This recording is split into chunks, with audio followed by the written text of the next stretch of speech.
नमस्कार, insider live देख रहे हैं आप। देखिए, जम्मू कश्मीर में पाकिस्तान का जो नाकाम हमला हुआ था, उसमें सारन के शहीद जो जवान थे, मोहम्मद इम्तियाज के भाई ने अब सरकार पर बड़ा आरोप लगाया है। उन्होंने ये कहा है कि कोई नहीं पहुंचा, कोई भी अधिकारी उनके पार्थिव शरीर को रिसीव करने। उन्होंने कहा आज फोटो खिंचवाने के लिए सभी हो रहे हैं एकत्रित, इसकी कोई जरूरत नहीं है। जी हाँ, देखिए आज आप सुबह सुबह ही तेजस्वी यादव वहां पर निकल गए हैं और नीतीश कुमार निकल गए हैं और इसी पर उनके भाई जो हैं वो भड़के हैं और ये कहे हैं कि वहां पर कोई भी रिसीव करने नहीं गया, लेकिन अभी मिलने के लिए और फोटो खिंचवाने के सब लोग एकत्रित होने से कोई जरूरत नहीं है। वहीं आपको बता दें कि सारण विकास मंच के संयोजक शैलेंद्र प्रताप सिंह भी पहुंचे हैं। तस्वीरें देखिए और किस तरीके से बातचीत कर रहे हैं वो भी तस्वीरें देखिए आप अपनी स्क्रीन पर। और बैठे बिल्कुल जो तस्वीरें हैं वो आपकी स्क्रीन पर चल रही होगी। और नारायणपुर जो है ये गांव है, वहां पहुंचे हैं और बातचीत हो रही है। उनके भाई का ये कहना है कि जब जरूरत थी कोई पार्थिव शरीर को रिसीव करने नहीं गया और अभी एकत्रित हो रहे हैं फोटो खिंचवाने के लिए।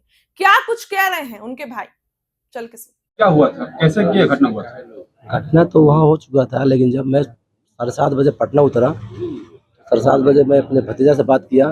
बोला पापा हम लोग बॉडी को कार्गो कर दिए दिल्ली से, हम लोग आ रहे हैं लेकर के। बाद में भतीजा से मेरा कांटेक्ट कट गया, क्योंकि उसका जब फ्लाइट में मोबाइल बंद हो जाता है। मैं 7:30 बजे तक था वहाँ पे, किसी को कुछ नहीं मालूम था कि किसी शहीद का यहाँ पे बॉडी आ रहा है। मैं अकेले बैठा था वहाँ पे चुपचाप। बाद में भतीजा भी मेरा उतरा 9 साढ़े 9 बजे।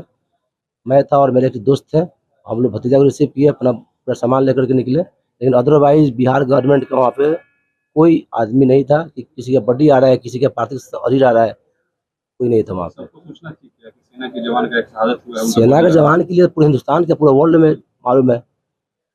फिर भी कोई मतलब बिहार सरकार का प्रतिनिधि तो वहाँ पे कोई नहीं था। नहीं था वहाँ पे, कोई नहीं था पटना वहाँ में तो पे। राजकीय सम्मान के साथ ये किया गया था।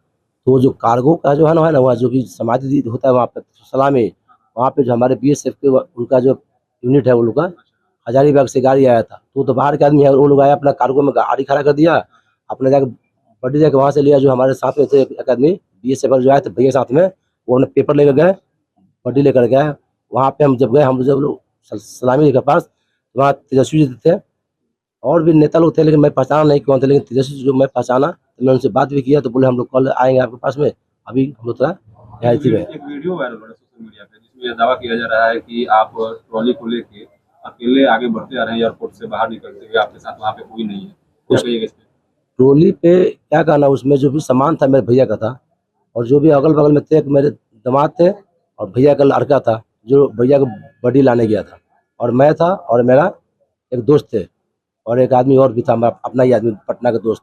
अदरवाइज कोई नहीं था उसमें। कहना क्या है, तो सब मैंने बहुत और निंदा के बात है कि जो बने एक शहीद का आ रहा है बॉडी, उसमें गवर्नमेंट के आदमी कोई उसको रिसीव करने तक नहीं गया या कुछ पूछने तक नहीं गया। वहाँ पे प्रशासनिक अधिकारी भी नहीं पहुंचे। प्रशासनिक अधिकारी हमारे स्टेट गवर्नमेंट का कोई नहीं था, हमारे भैया का डिपार्टमेंट का हजारीबाग से आया हुआ था लोग। आज तो यहाँ पे बिहार के मुख्यमंत्री का दौरा है, नेता प्रतिपक्ष का दौरा है, क्या कहिएगा? इसमें क्या कहना है, वो तो यहाँ आने से कोई फायदा नहीं। जो वहाँ हमारे भैया को कोई नहीं पूछ पाया, यहाँ आने से कोई, यहाँ तो 500 लोग, हमारे 2000 आदमी 10 तारीख से हमारे घर पे पहुंचे। हमारे गांव के लोग, हमारे विधायक जी हैं या जो भी हमारे आम पब्लिक 10 तारीख से यहाँ पे पूरा मैंने हमारे घर के आगे पीछे बने होती है लोग। जहाँ पहुंचना चाहिए वहाँ कोई नहीं। सेना में देश की सुरक्षा में आपके भाई ने वीर गति को प्राप्त किया, शहादत हुई है उनकी, इस पे आप क्या कहिएगा? इसमें कहना कि देश के लिए तो बहुत बड़ा अथी है, वो कुर्बानी हमारे भैया दिए देश इसके लिए। एक चीज आपके दरवाजे पे आने के साथ हमको दिखा है कि सेना प्रहरी निवास, अमूमन बिहार में कभी जगह पे ऐसा देखा जाता है कि लोगों को BSF के साथ कितना लगाव होता है, इस परिवार को कितना लगाव रहा है BSF के साथ? BSF बस बहुत लगाव रहा है हमारे भैया से। घर का भी नाम रखे सीमा प्रहरी निवास। अब गूगल मैप में सर्च करें सीमा प्रहरी निवास, तब कहीं भी रहेंगे आप यहाँ पे पहुँच जाएंगे सीमा प्रहरी निवास। सरकार से क्या मांग करते हैं? सरकार से क्या मांग करना हमको, जो हमारा जो मांग तो बात की बात है, पहले जो आबादी को आना चाहिए रिसीव करने के लिए या देखने के लिए, वहाँ तक कोई नहीं है पूछ रहे। सरकार क्या, जो सरकार का होगा अपना करेगा। अब हमारे भाभी को कोई देखने वाला नहीं है, भतीजा लोग है उसकी। क्या नाम है आपका? मेरा नाम मोहम्मद असलम हुआ। आपके भाई, वो आपके भाई थे? जी मेरे बड़े भैया थे।